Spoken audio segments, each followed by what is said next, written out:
Welcome back. Well, in the middle of the COVID-19 pandemic, one of the coldest winters of the last 10 years, and then, of course, the MEC for Gauteng for Human Settlements, Urban Planning, Cooperative Governance and Traditional Affairs, Lebogang Maile, has delivered his budget today, a budget this week.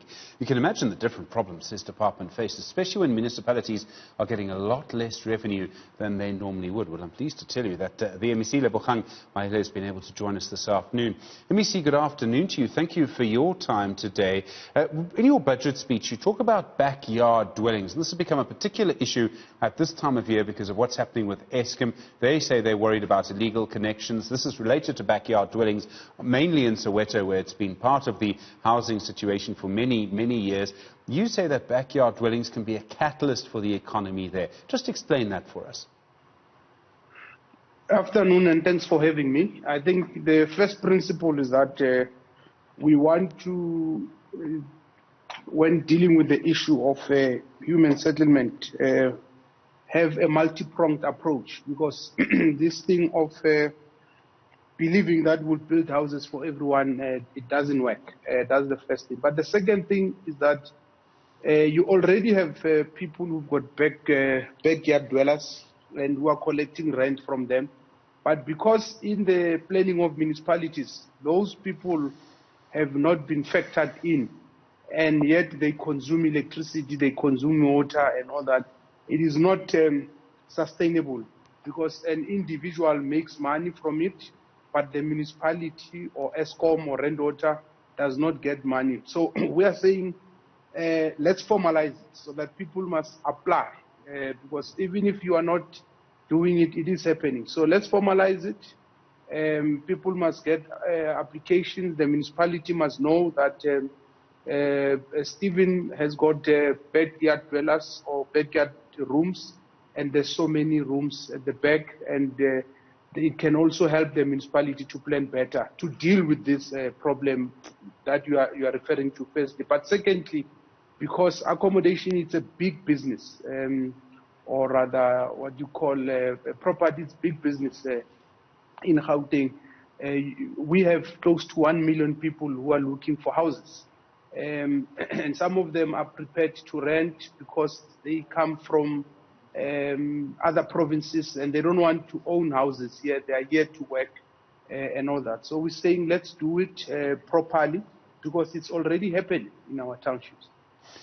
It's going to be quite difficult to formalize this. You might find that people don't really want to tell you how much income they're getting or how much income that they've had. They don't want to tell you that there's maybe someone living in the backyard, in a room there. And we seem to have lost. Oh, there he is, Lebogang Maile. I do apologize. We thought we'd lost you for a moment. I'm glad you're still with us. Sure. Let me start the question again. You might find this actually quite difficult to do. There might be a little bit of resistance.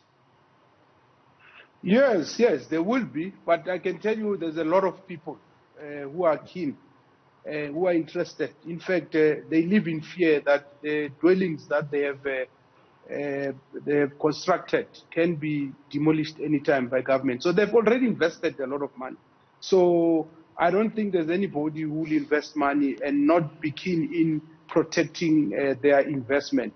We are actually helping them. So there's no need. And in fact, if we start once we speak with the municipalities and have a dispensation so that we know, and we even check for the safety of our people that those structures meet the required standards, because otherwise some of these structures are not sound. They can collapse on our people and we end up with disasters that we always have. So we have, I think, a responsibility as government to work with these potential entrepreneurs, if you like, because they are entrepreneurs. They've invested money, they've seen a niche, and it's a market that is there in the townships. Let's harness it, let's support it, and be developmental as the state.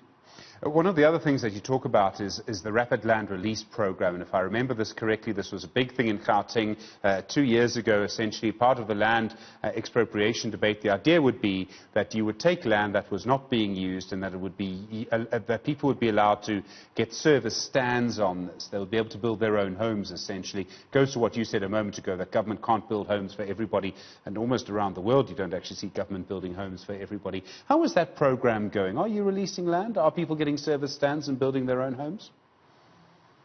Well, we have not been moving fast enough, and that's why in the budget vote we said at least 10,000 people should be able to get service stands this year. Remember, the expropriation of land without compensation is not yet law. What we are doing now is to look at the land that we own, one, and two, we look at people who have stands, because you can have land, but that land, if does not have water, does not have electricity, it's not helpful, and you cannot settle people in that land. And there's people who say, I have used my money to install water, to install electricity, and other bulk related services, so we can get that stand as government, and then we settle people there. That's what we are doing. We have set aside about 1.2 billion rand for that in this financial year, so that we don't just say get land, but you can't settle on that land because it's not habitable, it's not suitable, and you create other hygienic problems going forward. And then the municipalities in Gauteng, you'll know this better than I, MEC, that they're getting less revenue than they normally would. Businesses haven't been operating, they haven't been paying rates. Many ratepayers, ordinary people, aren't able to pay their bills. How worried are you about that in Gauteng? We are worried, and we have had a discussion with our mayors, and we have agreed that we have to tackle this as a team. It's not the problem of municipalities alone, it's the problem of all the 3 spheres of government. I mean, since the beginning of the lockdown, Gauteng municipalities cumulatively combined, they have lost about 4.8 billion. That's a lot of money. If you look at a city like Ekurhuleni, would have lost about 800 million. Johannesburg would have lost about 1.5 billion. But with the lockdown being eased after the announcements by the president, and more and more sectors of the economy opening up, we think the situation will be better, but they are not out of the woods yet.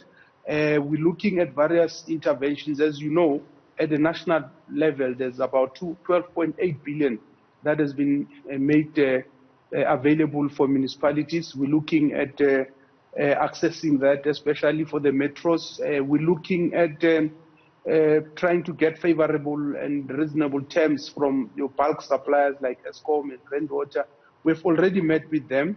We're looking at reprioritizing the resources that the municipalities have to make sure that service delivery it's not compromised. And we're also looking at other innovative ways of enhancing the revenue of our municipalities. And by the way, the revenue generation for some of our municipalities, if not all, it has always been a problem. For instance, there's water losses, there's people who steal electricity, who don't pay for it, and all that. And this thing this issue we've been talking about, backyard dwellers, it's part of dealing with all other problems which are making things difficult for municipalities to enhance their revenues. MEC, I really do appreciate the time. Thank you very much indeed. The Gauteng MEC for Cooperative Governance, Traditional Affairs, Lebogang Maile.